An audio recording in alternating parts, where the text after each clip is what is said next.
NRT México Podcast presenta.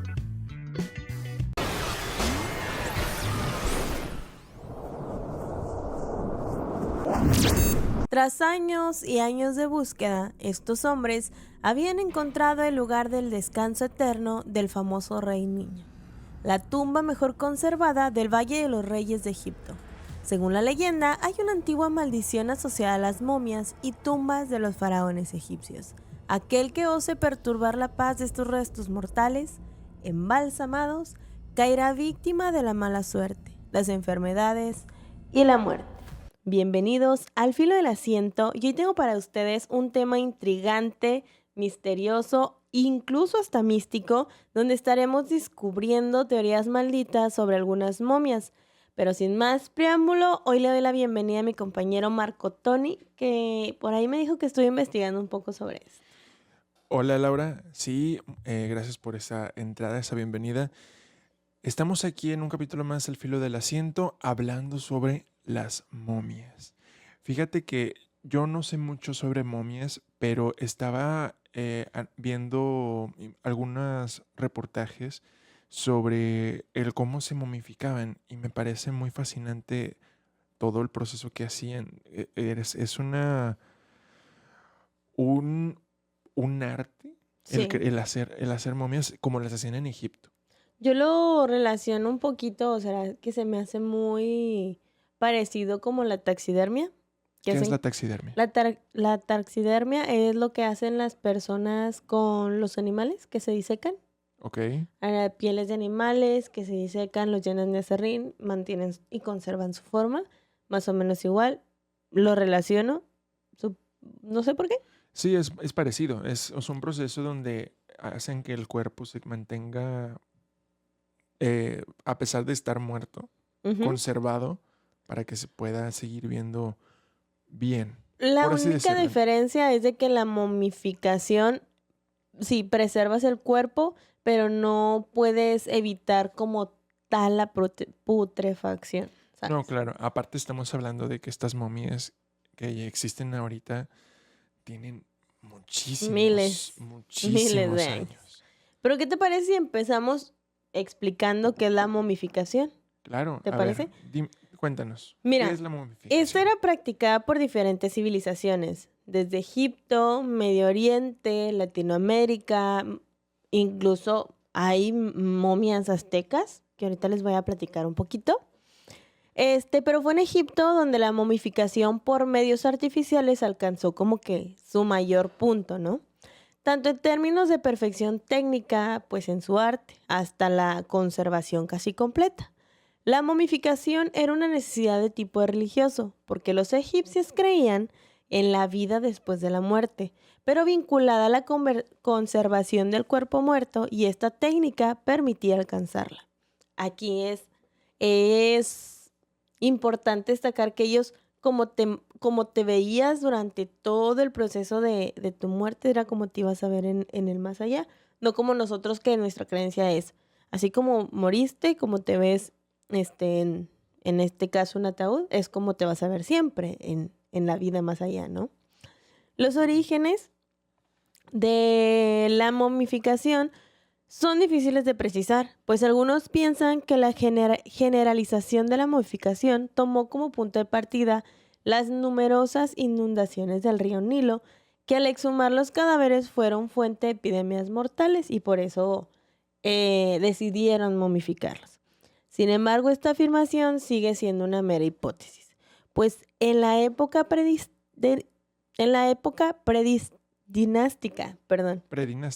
predinástica, sí. En la época predinástica, hace unos 6.000 años aproximadamente, los cuerpos eran enterrados, envueltos en pieles de animales o esteras, simplemente en fosas del desierto, como sin un sarcófago, sin nada, solamente los ponían en el desierto. De tal manera que la arena seca y pues caliente absorbía toda esta agua de los tejidos corporales y hacía la buena preservación o conservación del cuerpo, pero por métodos naturales, no científicos ni preparaciones anteriores, ¿me explico? La primera evidencia de la momificación internacional data de 3.500 años antes de Cristo y se han encontrado partes incluso de cuerpos humanos momificados en Hiperacópolis que muestran rastros de resina y venda de Nilo. ¿En dónde? Hieracópolis. ¿Dónde es eso? Hieracópolis. Es una ciudad, bueno, es que anteriormente existían, por ejemplo, Hieracópolis, Alejandría y otras, como se puede decir, ¿Comunidades?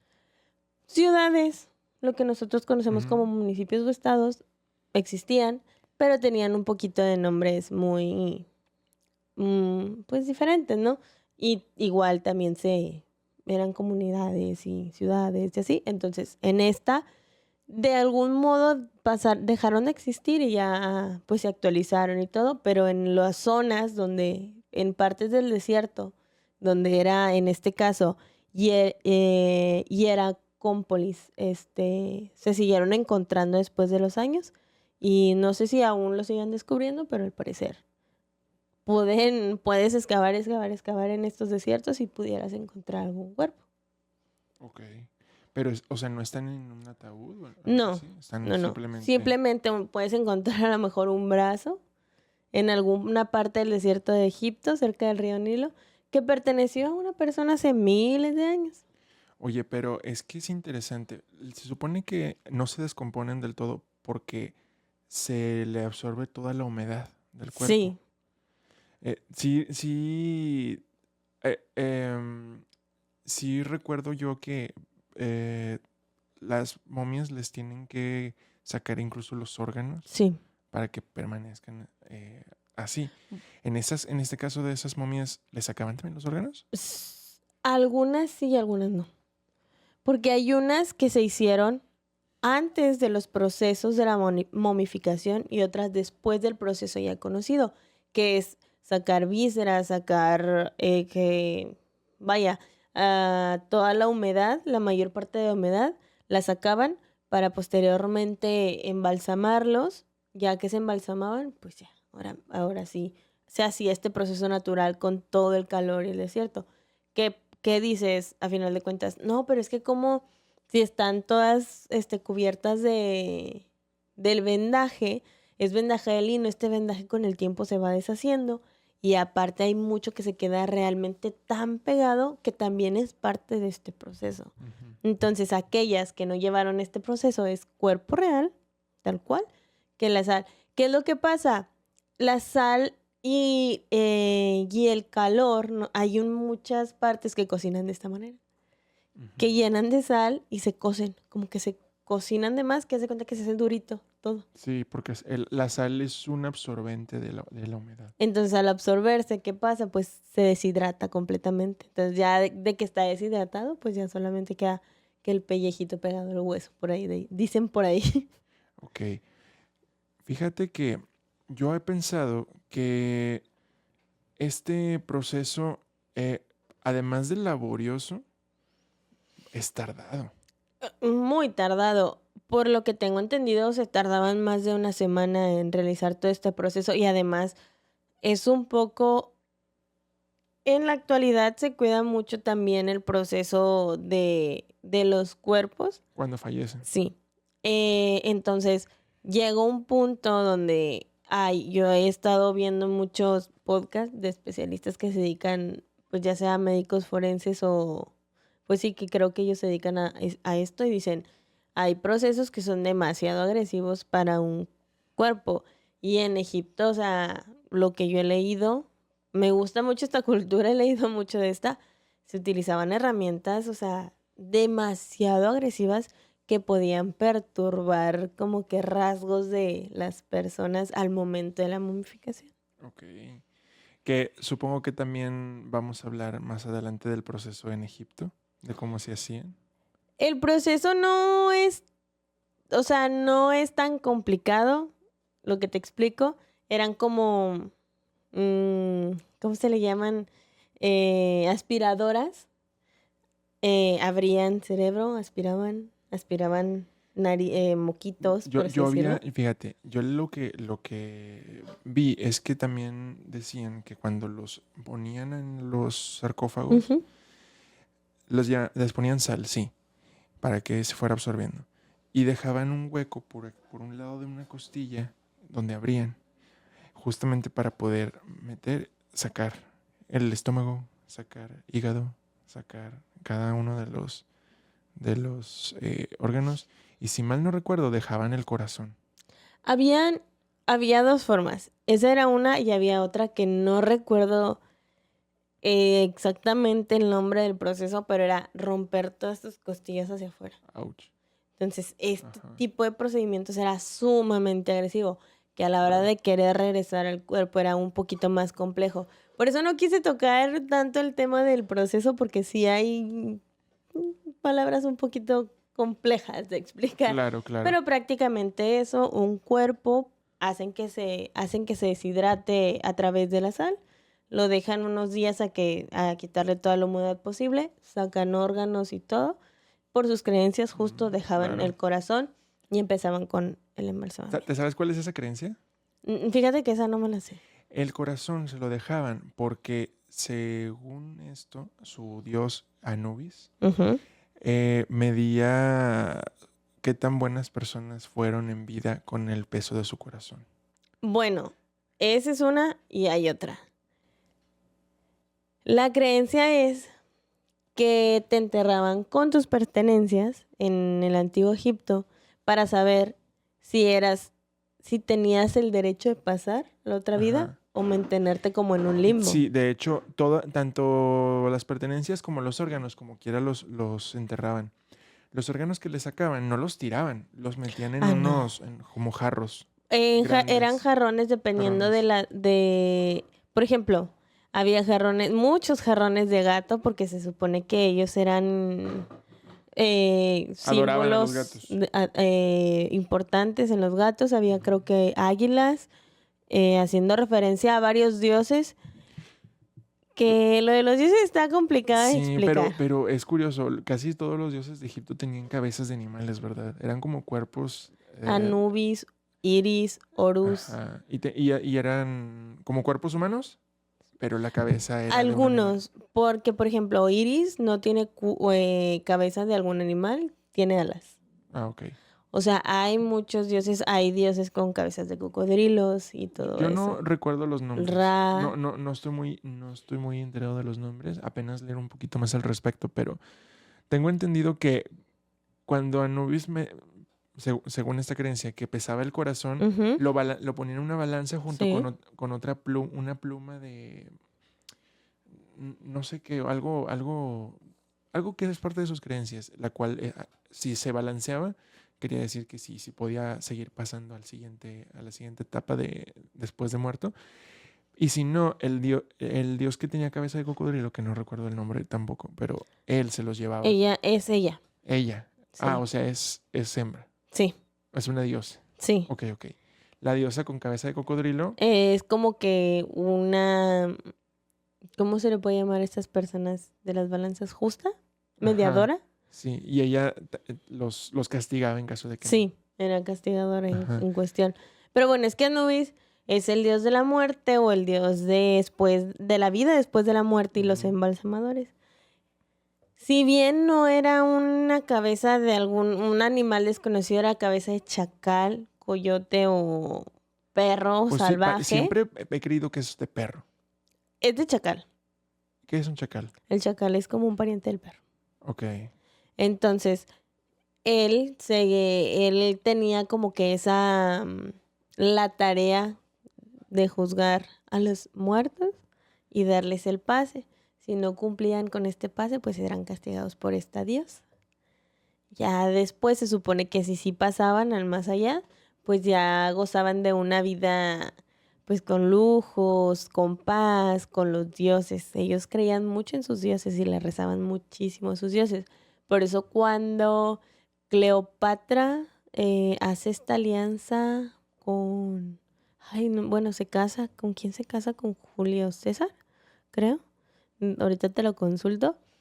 Muchos egipcios fue como que la muerte para ellos porque vienen a implantarles otras Ideas ajá. en su Entonces, cultura. sí. Entonces, wow. No O sea, no tenía idea de eso. Sí, fue Marco Antonio. Marco Antonio es Me su... tocayo. Ah, ándale. Ella, fíjate que Cleopatra es una de las figuras más importantes de Egipto, que hasta la fecha se dice que no han encontrado su tumba. Y está interesante porque dicen que es una tumba que tiene muchos secretos, pero te voy a platicar de la primera momia egipcia intacta. ¿La primera que encontraron? Ujú. Que encontraron hasta ahora es identificada como la 32.751, procedente de Jebelín, que data aproximadamente del año 3400 a.C. y que se conserva actualmente en un museo británico. La citada momia 3751 fue apodada previamente Ginger por el color jengibre de su cabello, pero esta práctica se interrumpió en 2004 para dar más dignidad a estos restos humanos. Era la momia de un hombre adulto, aunque su edad exacta al morir es incierta. Aparentemente fue preservada por su contacto directo con la arena seca del desierto, aunque se desconoce si se pretendía en ese momento conseguir esta momificación. Ok, ok. También se recuperaron justo vasijas de cerámica en su tumba, pero pues tampoco se conoce su significado. Y honestamente, a todos aquellos exploradores, arqueólogos, en este caso, que se dedican, ¿no?, a buscar tumbas o cámaras, que así es como se les llama, cámaras que mortuorias o algo así creo que se les llaman,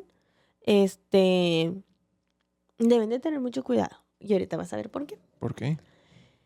Porque tenemos también una de las momias más famosas en la cultura egipcia, debido a una vieja maldición. Y te voy a hablar del rey niño Tutankamón. Ok. Creo que todo mundo conocemos a Tutankamón. Claro. O hemos escuchado hablar de él porque es de los Es- más icónicos. Sí, por así decirlo. O sea, fue el rey más joven. Murió también muy joven. Pero pues es el que tiene como que más presencia, ¿no? ¿Qué edad tenía cuando murió? Realmente no recuerdo. ¿Pero era como adolescente o...? Por Mira, eso le dicen niño. sí. Este faraón, por lo que tengo entendido, tenía entre 13 a 14 años, no. Ok.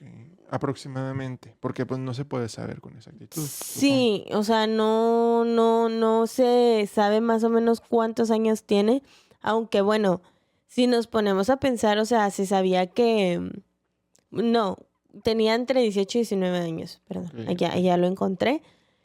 Se dice que él tenía, pues varias, ¿cómo se les llama? No deformidades, pero situaciones de salud, ¿no? Tenía algunas patologías. Ok. Tenía una complexión ligera y era de aproximadamente 1,67, era chaparrito. Tenía una mandíbula muy grande y muy salida, que era una característica de la familia real egipcia, ¿no? A la que él pertenecía. Además, indicaba todo lo que se encontró de que su cintura era muy pequeña y sus caderas eran así. O sea, era como que una cintura pequeña y sus caderas eran así, como un ovalito. Ok. Entonces, esto explica un poquito de por qué su muerte tan prematura, porque además tenía un síndrome, el síndrome de Marfan, que justo era herencia de un cromosoma X, que además sufría de epilepsias y además que tenía algunos tumores y además aparte él batallaba mucho para caminar, o sea, tenía muchas. Se dice que puede ser que se trate de el hijo de una relación incestuosa.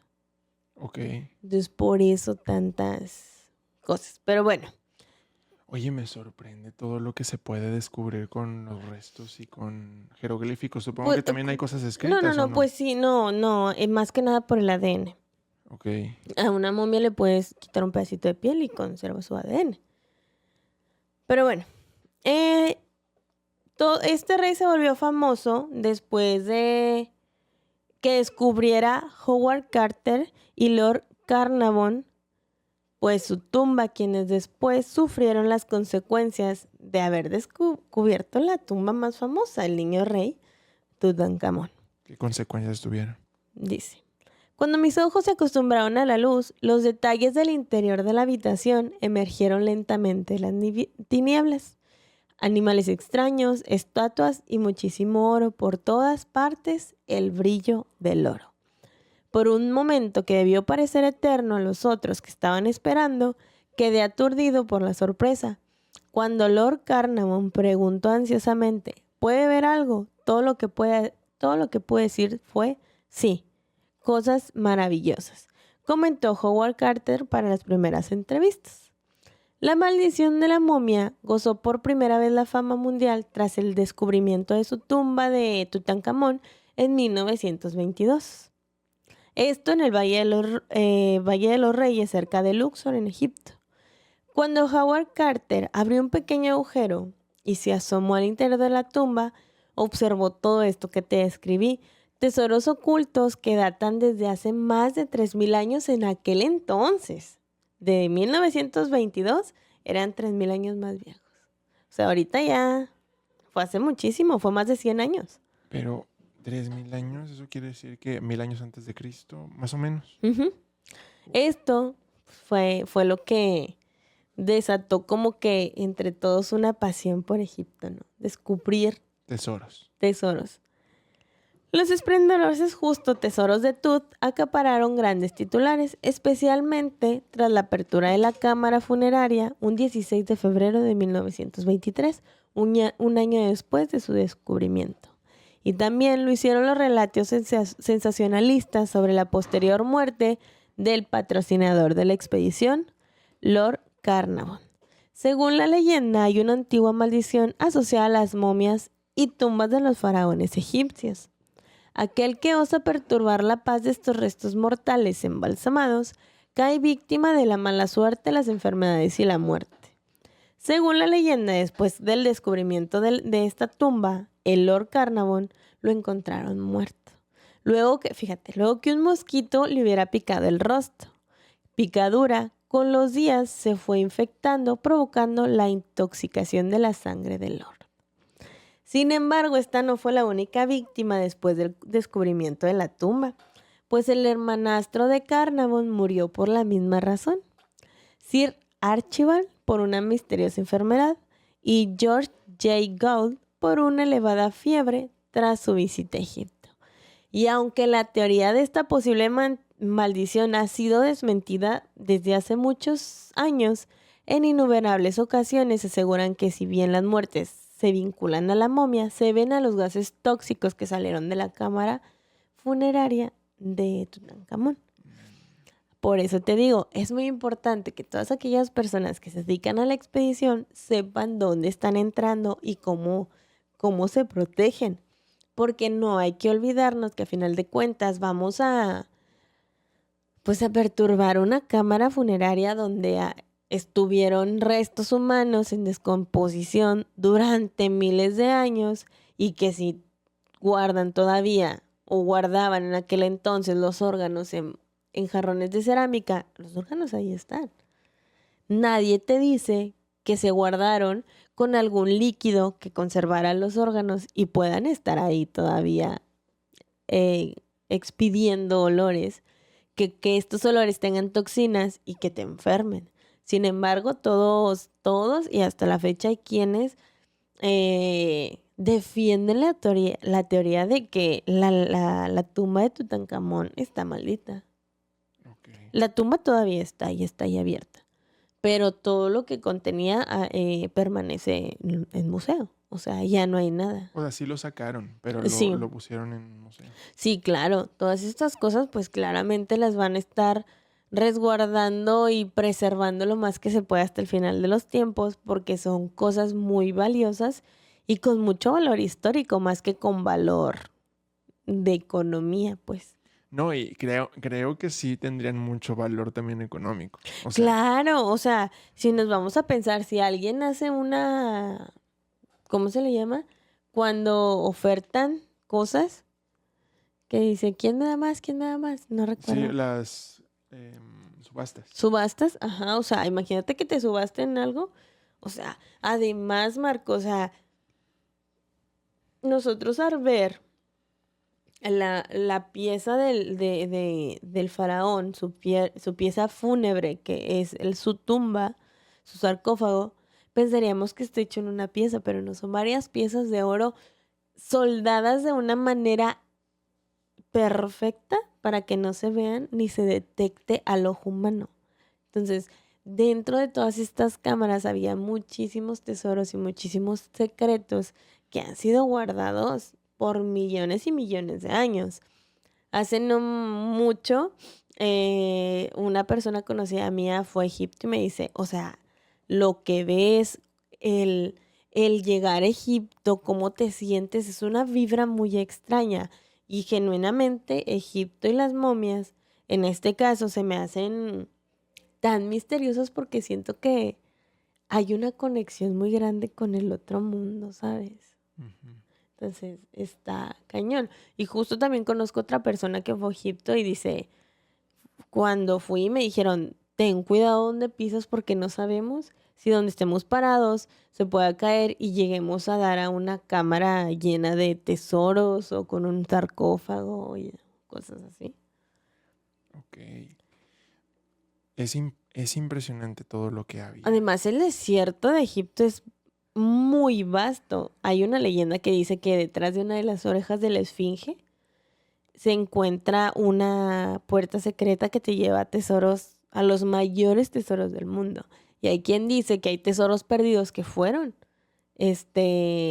escondidos dentro de la esfinge. En serio. Bueno, ok, me parece muy fascinante. Entiendo que sí puede haber algunos virus ahí desde hace mucho tiempo que hicieron Claro. que la gente se El COVID. contagiara. Y así como estos, puede haber muchos otros misterios ocultos. Ok, pero entonces, ¿de dónde proviene esta creencia aterradora de que las momias podrían cobrar vida?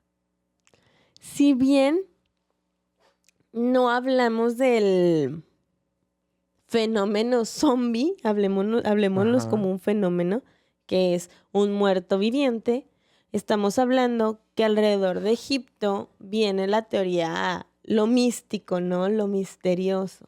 Mm, Jeroglíficos que hasta hoy no han podido ser descubiertos algunos, y tenían esta conexión espiritual con sus dioses, con la muerte y con la vida, que mucha gente empezó el de que es que ellos pueden volver a la vida a través de peticiones a sus dioses.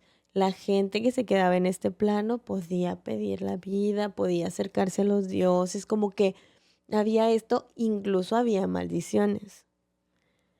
Se dice por ahí que esa es una historia muy, muy como que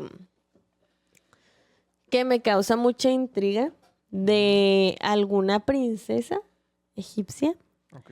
que fue consumida por la envidia y la avaricia y que empezó a invocar espíritus malignos del Egipto y que su avaricia la llevó a la locura haciendo mil cosas y desgracias. Entonces, al ser momificada se supone que hay mucha gente que aquellos que hacían el mal en la tierra se momificaban vivos. Entonces se dice que ellos, con mayor razón, los podían traer a la vida con conjuros, con amuletos, con hechizos, porque ellos en sí no habían muerto. Seguían vivos. O sea, se tenían creencias muy extrañas. Si bien nunca se ha demostrado que una momia como tal regrese a la vida, siempre ha estado esa leyenda. Y me gusta creerla, ¿sabes? Porque es fascinante el de que esa conexión con lo místico, que en el universo, con los dioses, haciendo peticiones y conjuros para traer a la vida o incluso regresarle el espíritu a un muerto, porque a final de cuentas el muerto es un envase vacío Ajá. que nosotros traemos el alma y se la damos y es cuando reencarna, pues. Ok. Suponiendo que esto fuese cierto, Ujú. imagina que una persona que practique brujería o Que algo así, encuentre las maneras para hacerlo. de invocar almas que posean y almas, porque qué tal si son eh, demonios o entes malignos. Sí. O sea, no me sorprendería que se pudiera, no me sorprendería que haya personas que estén tan obsesionadas con ello que lo intenten. Ujú.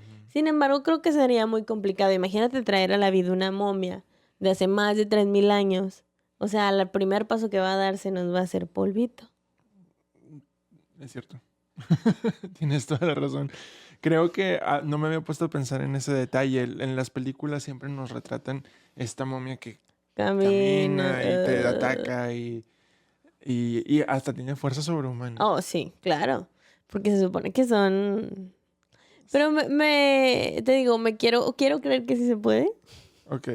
Pero a lo mejor se puede de que, ay, yo voy a ser el envase de ese espíritu para descubrir cosas nuevas. Yo, Laura. Ok.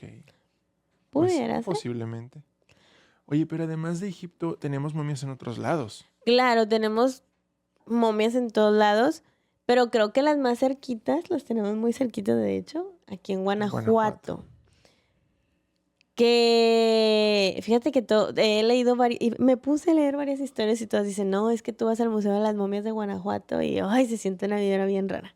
Pero fíjate que la historia está muy curiosa cómo inició todo esto.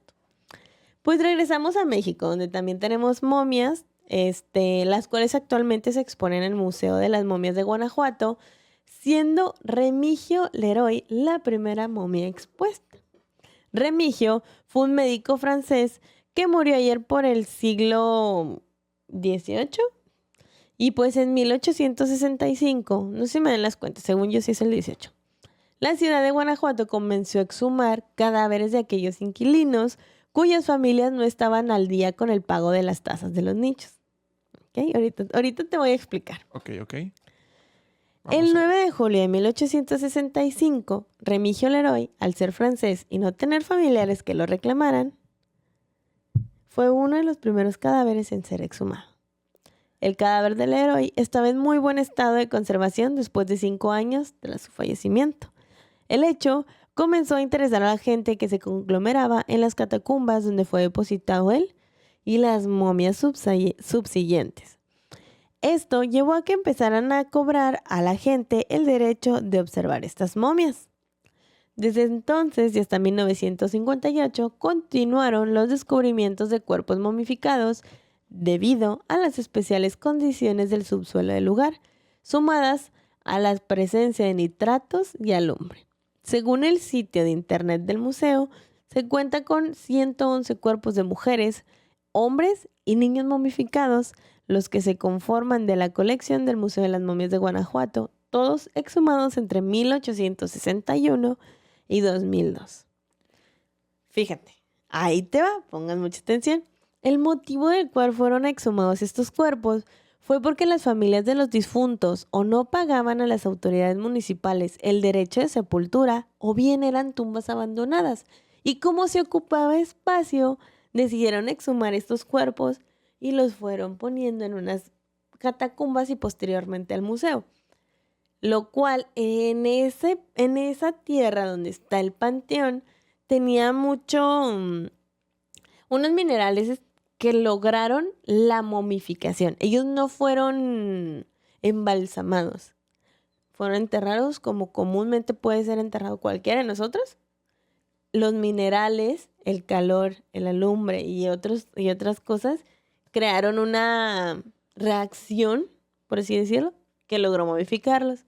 Posteriormente, pues fueron saliendo más y más y más y más. Actualmente, pues esto ya se convirtió en museo. A mí me parece muy fascinante esa historia de cómo fue sacada la primera momia, cómo fue descubierta. O sea, es que yo lo que vi es que también este pago que se hacía lo hacían cada 5 años. Sí. Y era de que un día, pues ya no nos están pagando estas personas, pues Pues vamos a vámonos. quitarlo. Sacar, abrir la tumba y decir, ¿qué es esto? Ujú. Un cuerpo momificado. Qué miedo para las personas el haber abierto la tumba y no ver un esqueleto, sino ver un cuerpo Aquí casi, también casi entero. en los panteones de Frontera y Monclova se ha dado que exhuman cuerpos y están casi creo que intactos. ¿Es en serio? Sí. ¿Y quién los exhuma y por qué? En ocasiones se exhuman los cuerpos cuando, por ejemplo, muere, no sé, tu abuelito y a los 20 años muere tu abuelita y van a ser enterrados juntos y a lo mejor solo tienen espacio para un ataúd. Sacan el ataúd viejo, meten el ataúd nuevo y lo ponen en el otro cuerpo. Hay un proceso, ¿verdad? Que hacen los, no sé si se les llama panteoneros, no sé. Ajá. Y se han topado, porque yo les he preguntado, se han topado con que no, pues sí ha habido cuerpos que hemos visto que la fecha data de hace más de 20 años y están los cuerpos intactos. Dicen, no sabemos a qué se deba, pero pues ya investigando nosotros nos hemos dado cuenta que el factor del calor y incluso las sales que puede y minerales que puede tener el piso hacen este proceso. Entonces, Monclova es un suelo, es un lugar muy caliente, con un suelo muy caliente. Pudiera ser. Ok. Me hace sentido. Sí. Me hace sentido. Pero ahora, también estas momias, ha habido representaciones que también las mismas momias de Guanajuato han cobrado vida en Bueno, películas y ahí va. diferentes cosas, ¿no? Espera. Antes de llegar a este punto, Ok. hay momias destacadas en este Cierto. museo. Yo escuché sobre unas. Bueno, supongo que la tienes, la de la bruja. Vamos con una. Daniel el Travieso. Este es un pequeño de 7 meses. ¿Qué testigos aseguran haberlo oído llorar? Que a la momia. A la momia. O Wow. sea, que justo donde la tienen expuesta, de repente se escuchan llantos de niños, jugueteos, que voltean para todos lados y no es nadie. Y dicen, pues, ¿de dónde viene? Pues del niño, ¿no? También tenemos el de Carmen, justo esta bruja, quien se dice fue enterrada viva por practicar magia negra. Incluso Carmen tiene un espacio donde tiene ahí varias de sus cositas. Y muchas personas van y visitan esta tumba Y en les especial. piden, creo que le hacen peticiones a la bruja. No sabemos cómo funcione. Además, tenemos a la momia más pequeña del mundo, perteneciente a un feto, un bebé que murió durante el nacimiento o que nació muerto. Ay, qué triste. Sí. De hecho, hay situaciones donde se ha exhumado cadáveres y se encuentran que la mujer dio luz después de muerte. Que no se sabía que estaba embarazada o que la enterraron con el bebito y pues los gases y todo hacen una descomposición que generan los gases la expulsión del producto. Ay, qué feo Creo que esto. te voy a traumar un poquito. No, solamente que sí me sacó un poco de onda eso del embarazo. Pero oye, quería hacer un comentario. Esta parte de lo de la bruja, me parece bien interesante esa leyenda porque dicen personas que en vida ella era una anciana que llegó a tener 85 años. Ujú. Y también hay relatos que indican que según esto, ella iba al panteón, a Ujú. ese panteón en especial, a sacar huesos o tierra o cosas para hacer sus actos de brujería. Y que un día la descubrieron las personas y la... Enterraron vivo. Exactamente. Eso es muy tétrico también, el pensar que haya sido enterrado viva. Según esta leyenda. Pero también hay otra versión Ujú. que dicen que hubo unos investigadores Ujú. que encontraron evidencias de que no era una bruja, Ujú. que era una curandera. Mira, fíjate, es que este tema de las brujas quiero hacer otro episodio. Porque antes era muy confuso. Cuando se hizo todo este juicio de las brujas de Salem, se dice que las confundieron con brujas. Fue un genocidio total. Ellas eran justo curanderas, mujeres que se dedicaban a la medicina naturista. Ok. Y como curaban a través de tés y a través de cosas que ellos no conocían, pues eso los hacía tener miedo o pavor. Entonces, hay muchos casos de muchas mujeres que fueron enjuiciadas y de manera brutal justo por esta confusión. Okay. Pero ese es otro tema. Ese tema después te lo platico, está muy interesante. Sí. Después hacemos un especial de las brujas de Salem, que también estaría muy, muy interesante. Pero en Latinoamérica también tenemos otras momias, otros lugares, y te voy a dar los más importantes. Tenemos en Chinchorro. Esto es en Arica, en Chile. En las salas del Museo de San Miguel de Azapa se protege gran parte del tesoro Chinchorro, entre deshumificadores y luces de bajo impacto para que las momias se mantengan en condiciones similares a las que fueron halladas en el desierto del norte de Chile. Detrás de unas vitrinas se observan los cuerpos invertidos junto a sus ajuares, también como fueron enterrados. Hay mujeres, hombres, niños y neonatos. Yacen dentro de cajas rellenas de arena del río La Barra. ¿Qué? En Chile. Sí, esto es en Chile. Okay. El número 2 son los niños de Yuyayaco. Esto es en Salta, Argentina. Estas momias, también llamadas niños de Yuyayaco o niños del volcán, son los nombres con los que se conocen los cuerpos de 3 niños inaicos excepcionalmente conservados por cerca de 500 años. Fueron hallados a la altura de 6.739 metros sobre el nivel del mar, cerca de la cima del volcán Yuyayaco, en el oeste de la provincia de Salta, Argentina. Okay. La señora de Cao. Esto fue en Trujillo, Perú. La señora de Cao es el nombre que recibe la momia femenina de la cultura mochica, civilización que vivió a lo largo de la costa del norte peruanamente de los siglos I y V después de Cristo. Fue descubierta en una tumba en Huanca, que es un centro ceremonial de Cao Viejo, en el sitio arqueológico El Brujo, ubicado unos 50 kilómetros al norte de Trujillo, Perú. Esto fue allá por 2006. En 2006 fue descubierto. Sí. ¿Pero cuánto tiempo llevaba momificada? No comenta, pero si fue en el siglo I a 5 después de Cristo, estamos hablando hace mucho tiempo. Claro. Pero no tanto como las de Egipto. Claro. Ajá. Esas no tanto. Oye, también, ¿sabes qué me pone a pensar? En el año que se descubrió la primera momia de Guanajuato, Ujú, que creo que fue en 1862. ujú.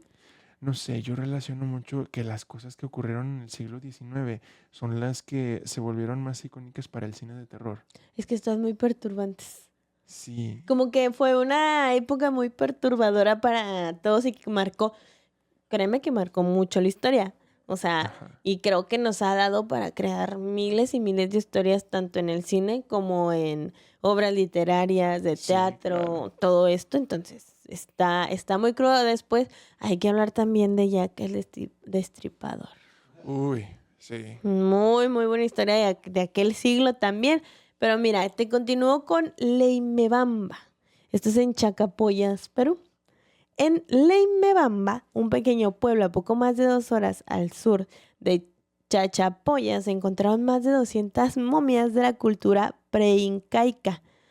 Los cuerpos fueron encontrados en chulpas o tumbas en los acantilados de la Laguna de los Condores y hoy se conservan en el Museo de Leimebamba, creado especialmente para su estudio, cuidado y exhibición. Y por último te traigo a la ñusta. Esto fue en La Paz, Bolivia. Después de pasar más de un siglo en el Museo de la Universidad en el estado de Michigan, Estados Unidos, la momia conocida como la ñusta, princesa quechua, viajó de regreso en 2019 a su lugar de origen en Bolivia, donde se le conserva en un ambiente privado en el Museo Nacional de Arqueología en Bolivia.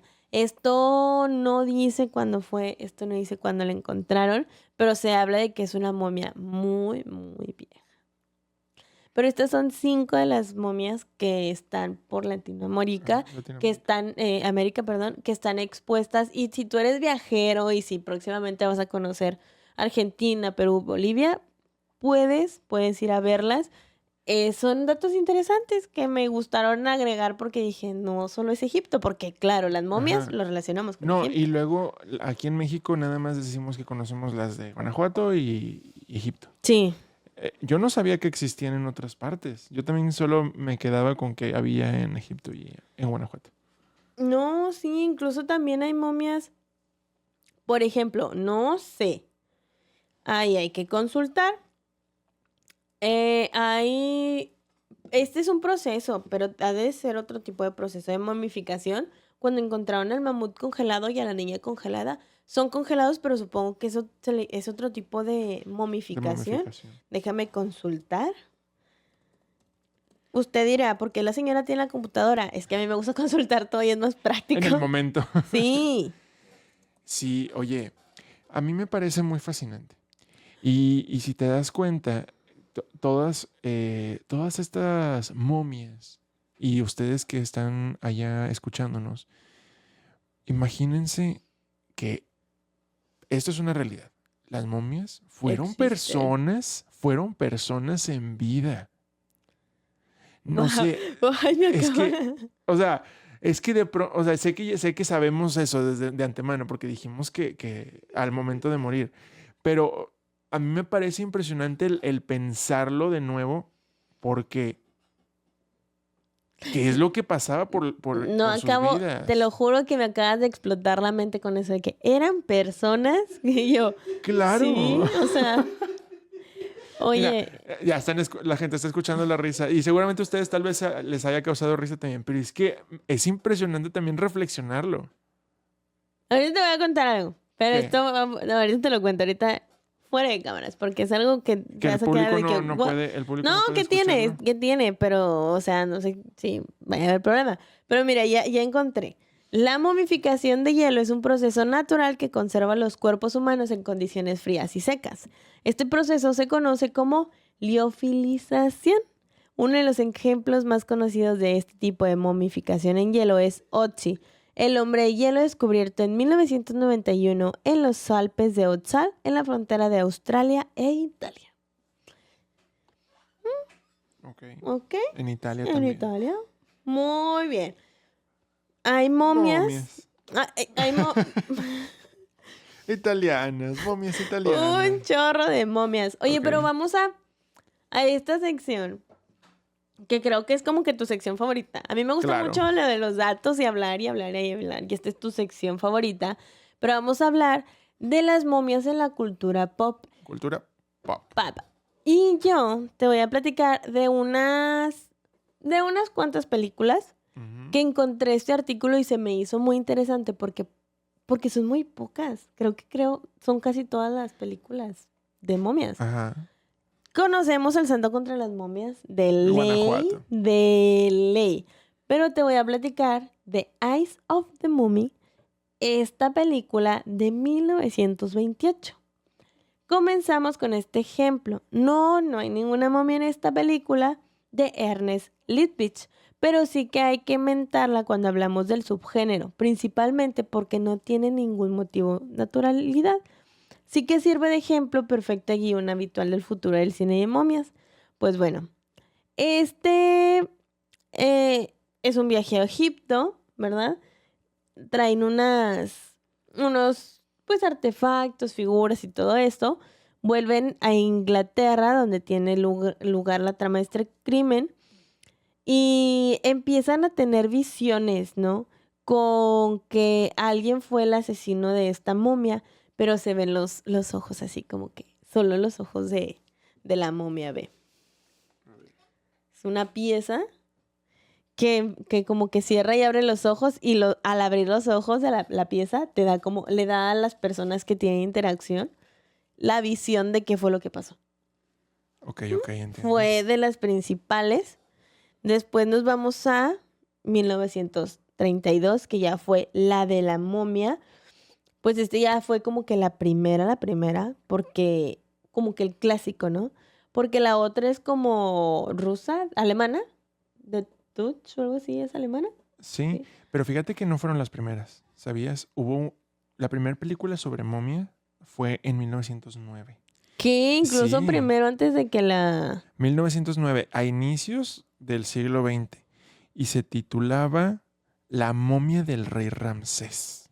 ¡Guau! Es una película francesa. Tal vez no es muy conocida, pero esa fue la primera película. Y poco después, en 1911, aparecieron 3 películas más, todas tituladas La momia. Una fue francesa, otra inglesa y la otra fue americana. En Ok. 1911. Sí, es que fue hace mucho tiempo. Por Pero- eso a lo mejor tal vez no hay mucho registro de ello y mucha gente ok. tampoco las ubica tanto. Pero fue en la época donde también estábamos hablando de que era el cine de películas. Muda, cine mudo. Sí, y en blanco y negro.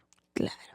Ok. Después hay otra, te voy a hablar de La momia en 1932 y te estoy hablando de la primer película de monstruos de Universal. Ok. No es un monstruo como tal, pero vamos a hablar, mira, ¿De qué año fue? de 1932, si Ok. mal no recuerdo. Sí, 1932. El aspecto de la momia tal cual y como la conocemos se ve tan solo unos pocos minutos en toda la película de ella, pues marcó el latido del monstruo trágico junto a Frankenstein. Fue como que, esta película de Frankenstein fue como que la que le dieron ese drama de que el monstruo también por amor puede hacer varias cosas. Ok. Y a diferencia de muchas otras momias que vinieron después, el Imhotep de la primera obra de Universal no era una bestia sin sentido que consumía carne humana, sino que se movía por amor, creyendo que Helen, que es la protagonista de la película, era la reencarnación de su amor prohibido y perdido, Anax-Enamón, muy al estilo de Drácula que nos propuso el director Dan Curtis. Ok. Me gusta mucho ese nombre, Anax-Enamón. ¿Anaxel? Anax-Enamón. Anaxenamon. Sí, me gustan mucho los nombres egipcios. Oye, y esa película tuvo un remake, ¿sí sabías? En Mm, 1959. También Universal. pero pues también fue muy buena. Sí, sí, creo que sí sé cuál es. También en 1959. Fíjate, 49, ¿no? bueno, tengo registro yo por A aquí, ver. según National Geographic, que en 1959. Ah, ok, es que hay otra. En 1949. ¿Es en serio? Oye, Sí. entonces sí hay muchas películas. de Sí, momia. porque dice La maldición de la momia en 1944, Ah, ok. perdón. Es como si fuera la continuación, creo. Sí, porque dice, pero Universal, para bien este mito, hizo hasta 4 películas más durante la década siguiente. Pero Oye. vamos con la tuya. Oye, Universal, ¿cómo le encanta hacer películas de monstruos? Uy, mira, aquí tengo una muy interesante que te va a gustar. ¿Cuál? La momia azteca de 1957. Azteca. Azteca. El cine gótico mexicano de los 50. ¿57? 57. El Ok. cine gótico mexicano, ¿eh? Ok. De los 50 y 60 tiene gran cantidad de pequeñas joyas que van más allá del luchador del santo. Con muchísimos terrores en blanco y negro que aún no terminan, tenían al enmascarado introduciendo en peleas cada cierto tiempo. Esta es una de las películas más curiosas y nos descubre la variante del concepto de momia que existe en el fantástico mexicano. Incluso dio lugar a su propia saga psicotrónica, rivalizando con la serie de las momias de Guanajuato. Hay que verla. Wow, sí, creo Me que interesa, esa sí. sí. 57. 57. Estamos hablando en esta época donde se hacían muchas películas en México. Sí, En wow. en los años 50 también, creo yo que en los años 50 también, sí, es cuando Es el cine de oro. Claro, el cine de oro. Teníamos... Imagínate a Pedro Infante ser una momia. Imagínate. Porque Pedro Infante también, sus películas fueron en los 50. Sí. Y también teníamos a una joven Silvia Pinal actuando en el cine mexicano. Qué grandes momentos. Vaya. Muy grandes momentos. Cuando se estaban terminando los años 50, 2 años después de esta película, en 1959, Universal realizó un remake de la película La momia, dirigida por Terrence Fisher y protagonizada por Christopher Lee, quien ya había sido famoso por sus interpretaciones de Drácula. Ya.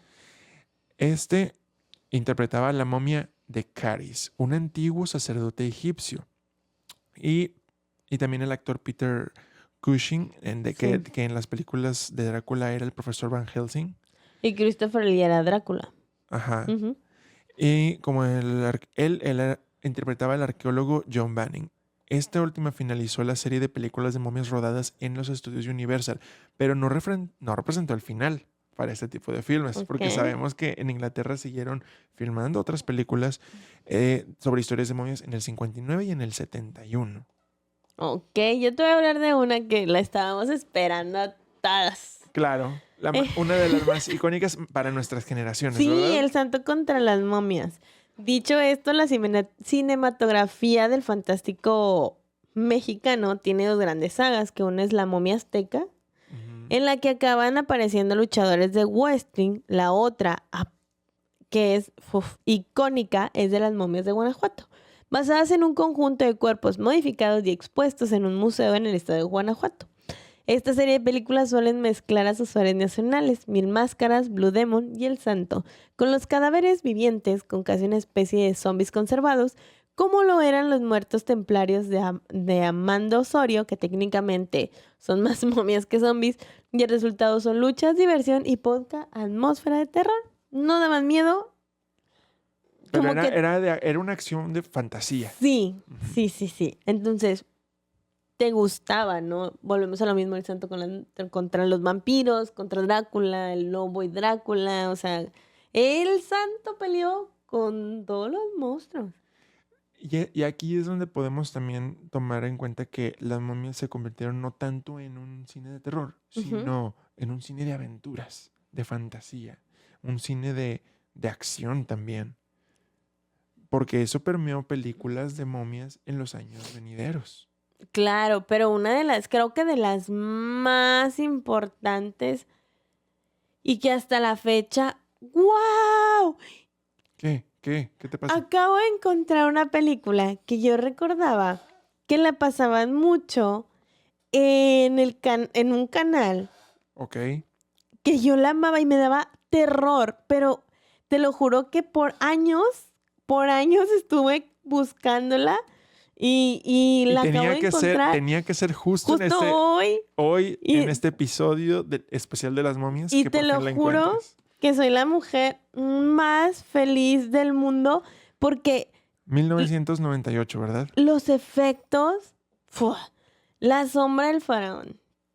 Es de 1998, aparecía al casi mismo tiempo que La momia de Summers. Esta aportación de Russell Mulcahy seguía la estructura tradicional de la maldición, pero elevando la propuesta a un menjurje pod seven a modo de procedural sobrenatural. Ay, no, con la momia atacando con sus vendas voladoras por doquier en asesinatos bien gore, la verdad sí me acuerdo de esto, pero finalmente incorporarse como un ser como que medio diabólico en busca de reencarnación con ahí personitas animatrónicas que eran sus Ujú. secuaces. La verdad era de verdad algo de la cultura mexicana que buscaba desde hace mucho y que está espectacular.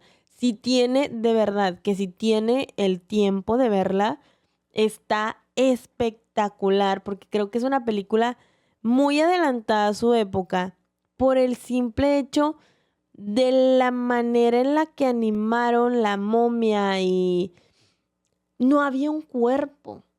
Ese es el asunto, no había un cuerpo. Voy a tratar de buscar la foto como que más Emblemática, representativa. representativa o que me dé más para que vean, ¿no? Porque no había, eran solo como los vendajes, ¿no? Y está un poquito muy adelantada Su época. a su época, entonces, Oye, pero un año después de que salió esta, salió una de las más icónicas, mi favorita de favoritas.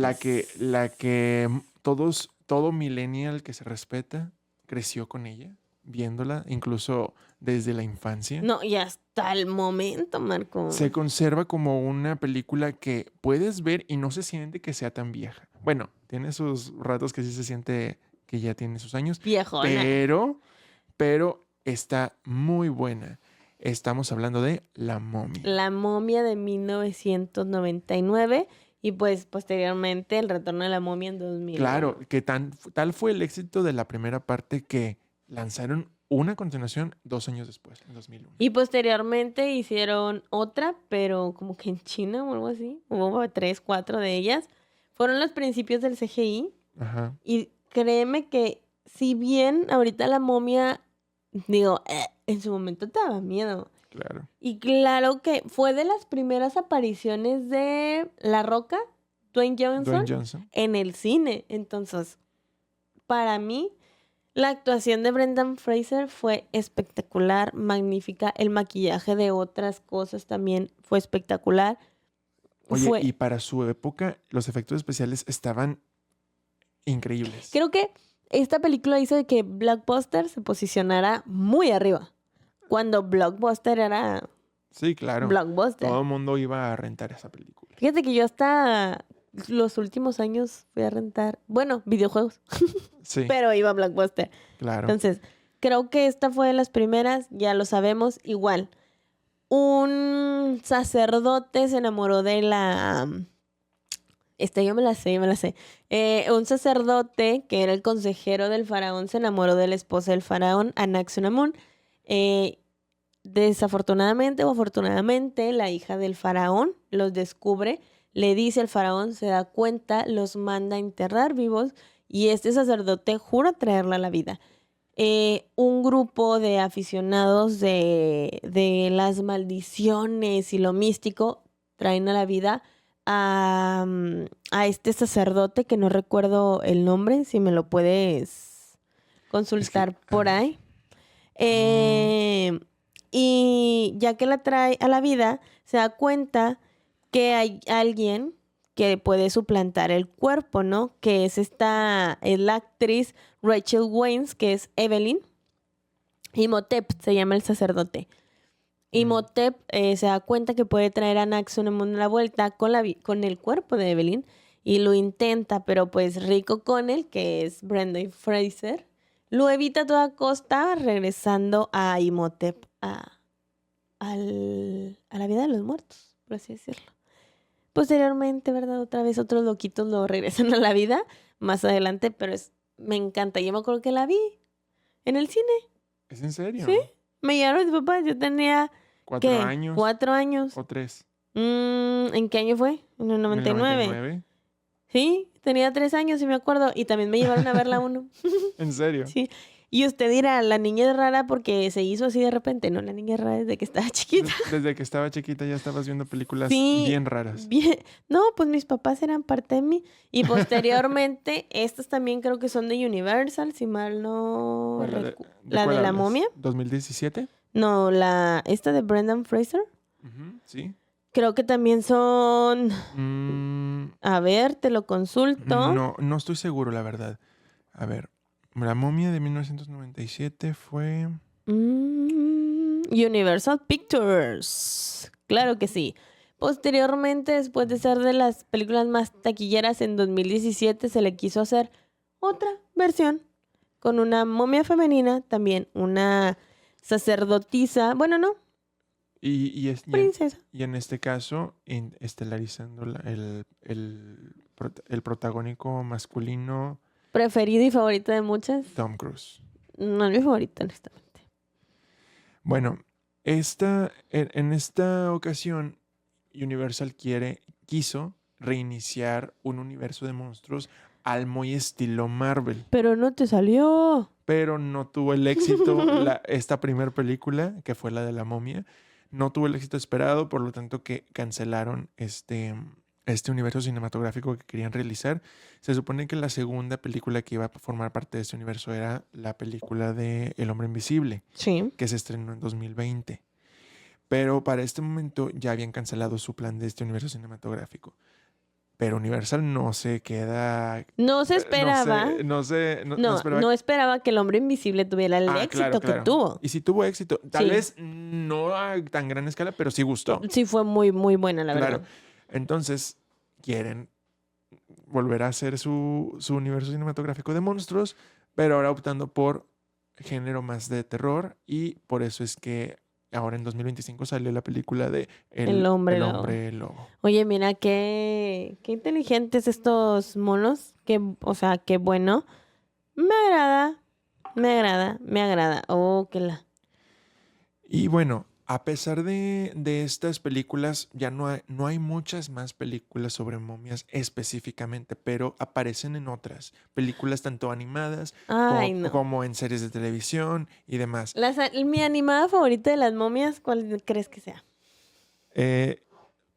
No sé, es que has dicho Hotel Transilvania en los últimos capítulos, entonces estaba pensando en la momia de Hotel Transilvania. No, es mexicana y se llama La leyenda de las momias de Guanajuato. Ay, me encanta esa saga. Esa saga es muy buena. Un reconocimiento y aplausos enormes a los creadores de la leyenda de la Nahuala, la leyenda de las momias de Chupacabras, del Charro Negro, de La Llorona. Todas las películas lo han hecho espectacularmente bien, gracias. Oye, ¿y has visto que hay una serie animada de esas? Sí. Está muy padre. Está muy padre, pero creo que hay muchísimas momias. No nos vamos a terminar, no vamos a terminar de decirlas. ¿Y que estuvieran vivas, dijo Marco? Sí, las momias estuvieron vivas, eran personas. No, las personas. Las momias fueron personas vivas. Oye, pues bueno, creo que aquí cerramos el episodio. Bueno, la cultura pop la cerramos. Para finalizar, okay. No se dejen engañar, las momias son pues cadáveres bien preservados que conservan mucha historia, que conservan muchas cosas, joyas, pertenencias, incluso algunas. Hay unas que son descubiertas, hay unas como en este caso Nefertiti que no ha sido encontrada. Esperamos y que la vida me haga la buena de que algún día la encuentren, para verla. ¿Quisieras verla en vivo? Claro. Entonces, a todos aquellos que les gusta todo esto, pues si quieren algún día venir y platicar otro día sobre la cultura egipcia, pero ya de la cultura egipcia y todo lo que lo rodea, los misterios y maldiciones y dioses, también estaría muy chido. Pero vamos a seguir con este especial de monstruos. Estamos en estos episodios hablando sobre estos monstruos clásicos y hablando de cuerpos muertos. Hay otros monstruos que también hay que hablar. Estamos hablando de Frankenstein, estamos hablando de zombies, que son monstruos clásicos que hablan de cuerpos que fueron muertos y traídos a la vida. ¿Frankenstein se considera zombie? Esto es un debate que deberíamos de ver en otro episodio. Oye, hay un lazo mío con Frankenstein muy potente. ¿Estás enamorada de Frankenstein? No. ¿Sí sabes quién es? ¿Sabes por qué mi hijo se llama Víctor? ¡Pum! Y ustedes no se olviden de seguirnos en Spotify y en YouTube. En YouTube nos encuentran en el canal de NRT Podcast y también en Spotify nos pueden seguir en Al Filo del Asiento. Síganos también en nuestras redes sociales. Ahí me encuentran como MarcoTony22. Ahí me encuentra como gelaciocast.mx. Recuerde, mándeme todas sus historias, mándeme los temas que usted quiera. Aquí les damos lectura, aquí los investigamos porque ya vamos a hacer un podcast comprometido de investigación. Claramente. Para que usted no se quede con las dudas. Nosotros nos vemos en el siguiente episodio, así que síganos también en todas nuestras redes como Al Filo del Asiento, YouTube. No tenemos Facebook aún, creo. Deberíamos de tener. Y un Instagram también. Si ustedes consideran que deberíamos de tener, vamos a ver. Para que nos siga, pero escúchenos en Spotify también y en Apple Music estamos, no sé. No lo sé, hay que checar, pero en Spotify sí estamos como Al Filo del Asiento para que vaya y nos escuche un ratito. Claro. Y sí, pues, y si acaso para el momento en que lo esté escuchando ya tenemos también nuestras redes sociales de Al Filo del Asiento. Pues vaya y búsquelas. Sí, búsquelas. Ahí voy a estar posteando cosas bien random. Claro. Y bueno, con esto terminamos el episodio del día de hoy. Nos vemos la próxima semana con otro episodio más aquí Al Filo del Asiento.